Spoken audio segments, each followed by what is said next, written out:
Just a few days ago, King Salman of Saudi Arabia passed a series of royal decrees that are meant to smoothen the transition of power from the second to the third generation princes. Salman will be the last king of the second generation, as he replaced his half-brother and crown prince Muqrin bin Abdulaziz with deputy crown prince Mohammed bin Nayef. Furthermore, Salman's favorite son Mohammed bin Salman was appointed as the new deputy crown prince of Saudi Arabia. This and a dozen more cabinet and governmental changes were publicly announced in the early morning hours of 29th April 2015. At first glance, most of the decisions make sense. The country was bound to shift from second to third generation rulers. This was, after all, a very serious issue that was going on for years. But a closer look at the events reveals that underneath the reforms, the king had ulterior motives, including the strengthening of his own clan, the next generation of Sudairis. In a country where change is often slow and discreet, this reshuffling of the Saudi leadership is nothing less than groundbreaking. Some might even call it revolutionary, and some will call it a palace coup within the House of Saud. My name is Shirvan, and welcome to Caspian Report. King Salman's earlier reforms dating back to January 2015 included the abolishment of 17 councils that had managed government affairs, and in their place, the king established 2 national committees. Thereby, he streamlined the country's bureaucracy. However, King Salman's latest reshuffling of the cabinet drastically differs from anything before in the modern history of Saudi Arabia. The king appointed a new heir through a democratic council, empowered a few younger princes. He appointed the most pro-American minister in the Saudi government as the first in line for succession. The royal decrees also dismissed the health minister and 2 other deputies, and then moved Khalid al-Falih, the CEO of the national Saudi oil company Aramco, as the new head of the Ministry of Health. In addition, Amin Nasser is now the acting president of Saudi Aramco, the world's most valuable company whose total asset value is estimated to be somewhere between $2 and $7 trillion. Another notable change is the replacement of Foreign Minister Saud al-Faisal with Adel al-Jubeir, who is not part of the royal family. In short, King Salman's decisions are sensible, and they prepare the country for the future generation of princes, but they also give talented people who are not part of the royal family new opportunities to contribute to their country. The decrees have been applauded by the country's religious establishment, the ulama, and they have been met with approval from the Americans and the Europeans. So this is what the leading mainstream media headlines are telling us. Here's what you have to understand about King Salman. He is a veteran in the Game of Thrones. For decades, he was the one who settled royal conflicts and either promoted or demoted the Saudi princes, of which there are an estimated 4,000. Managing these princes and their internal rivalries is what the king does best. Salman is like the Putin of Saudi Arabia. Every decision he makes is calculated, especially when it seems spontaneous.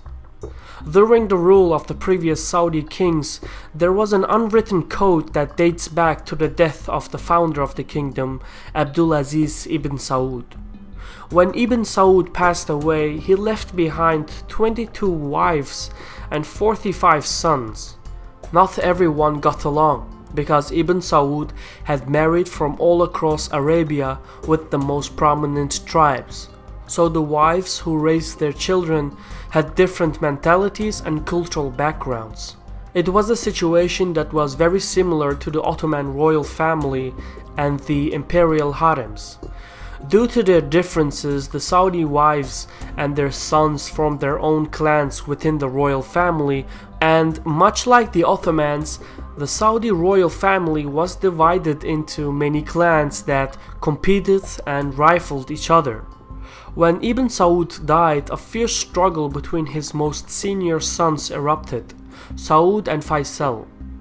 Nobody was really prepared for this internal conflict, but at the end, an unwritten agreement was reached. No single clan of the House of Saud would be allowed to dominate the government. Thus, the succession of the king would be based on seniority and leadership credentials. Over the years, this rule was further polished, and the clans rotated their positions. For example, if the first in line for succession was someone from the Faisal family, the second in line would be someone from the Sudairis clan. The Faisals would be compensated by gaining a foreign ministry position. When it was the Sudairis clan's turn, they would appoint an heir from a different clan, the Abdullah faction.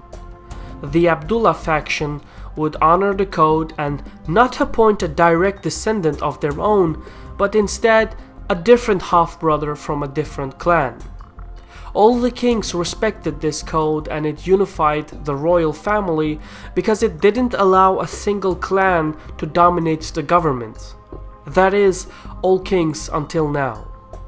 Prior to the death of King Abdullah in March 2014, the king had passed a royal decree that placed his half-brother Muqrin as the deputy crown prince.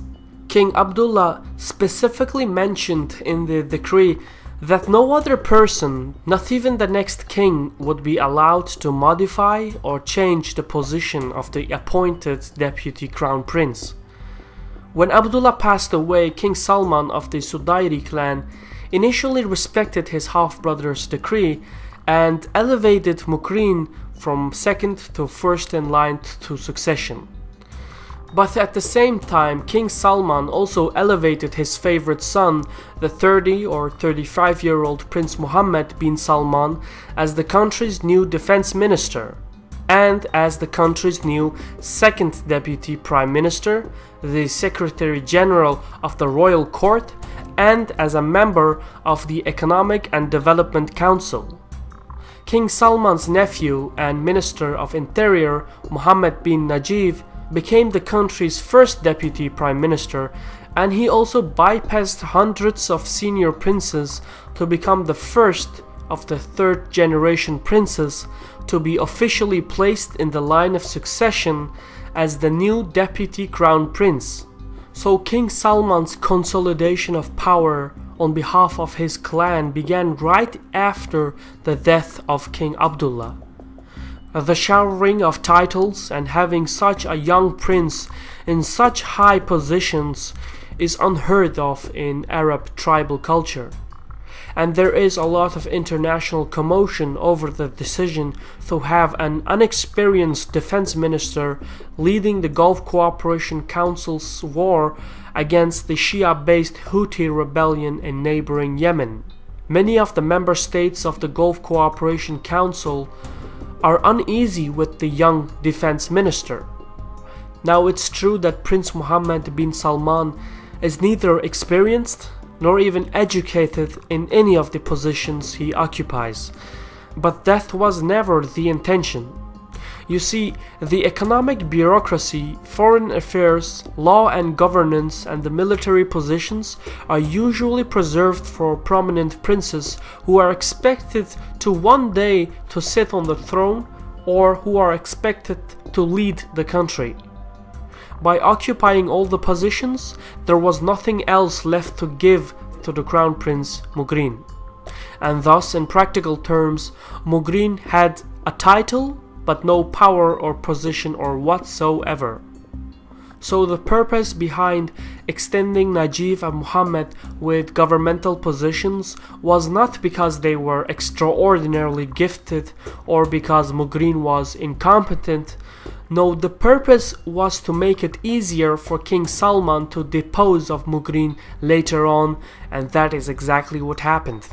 In April 29th, 2015, King Salman broke King Abdullah's decree and replaced the powerless Crown Prince Muqrin with the deputy Crown Prince Nayef, and promoted his own son Muhammad as the new deputy Crown Prince. What is important to keep in mind here is that Nayef has 2 daughters but no confirmed sons, so he is the ideal future king because he is unlikely to shake up the order of succession, and that is exactly what King Salman needs. It's possible that over time, Nayef and Muhammad, especially the younger prince, will be relieved from several offices. But for now, all titles combined, Muhammad and Nayef now occupy the most powerful offices in the Saudi government, and this allowed for the smooth dismissal of Muqrin. If Muqrin had been a defense minister, or if he had any kind of relevant position, King Salman would not have been able to replace him as first in line, not unless he was willing to face armed resistance. A similar situation unfolded against the foreign minister Prince Saud al-Faisal. Since 1962, the Ministry of Foreign Affairs was reserved for the members of the Faisal family. Under the pretext of health concerns and to improve relations with Washington, al-Faisal was replaced by the Saudi ambassador to the United States, Adel al-Jubair, a non-royal technocrat. With this move, King Salman has eliminated yet another powerful competing clan, the Faisal family. King Salman's power grab for his clan is technically a coup, because it not only breaks a royal decree, but it also breaks the unwritten code of power rotation. Without Muqrin and the Faisal family in charge, the Sudairis clan has taken a dominant position in the House of Saud. These series of changes have not gone by unnoticed. Some of the princes have outright condemned it as a palace coup by the Sudairis clan, and some princes have even condemned it as being un-Islamic. King Salman argues that his decree was approved by 28 of the 34 members of the Allegiance Council. This council was established in 2007 by King Abdullah with the goal to formalize succession process by appointing a new king or a new crown prince.